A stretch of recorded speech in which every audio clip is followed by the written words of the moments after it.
ਹੁਣ ਤੇਰਾ ਇਲਾਜ ਵੀ ਤੇ ਕਰਾਣਾ ਨਾ ਤੇਰਾ ਹੁਣ। ਆ ਜਾ ਹੁਣ 2 ਮਿੰਟ ਰਹਿ ਗਏ ਸਿਰਫ, ਆ ਜਾ ਖੜਾ ਹੋ ਜਾ। ਤੂੰ ਮੈਨੂੰ ਸਿਰਫ ਇਹ ਫਨ ਦੱਸਣਾ ਹੈ ਕਿ ਜਦੋਂ ਤੁਸੀਂ ਜੇਬ ਤਰਾਸ਼ ਕਰਦੇ ਹੋ, ਜੇਬ ਕੁਤਰਦੇ ਹੋ ਤੇ ਕਿਸ ਅੰਦਾਜ਼ ਨਾਲ ਕੁਤਰਦੇ ਹੋ? ਬਸ ਉੱਥੇ ਬਹਿ ਕੇ ਤੈਨੂੰ ਬਿਠਾਉਣਾ ਮੈਂ ਜ਼ਰਾ। ਕਿੰਨੇ ਅਰਸੇ ਤੈਨੂੰ ਸਾਹ ਚੜ੍ਹਦਾ ਵਾ?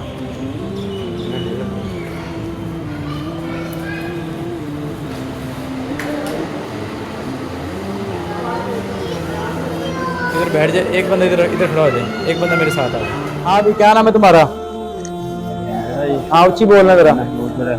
कौन सा इलाका है आपका? वालिद का क्या नाम है? रहमान। अच्छा, ये जेब तराश वाला अमल कितने अरसे से कर रहे थे? बोले ना, बोले जो आपको कहा जा रहा है वो बोले आप। कितने अरसे से कर रहे थे?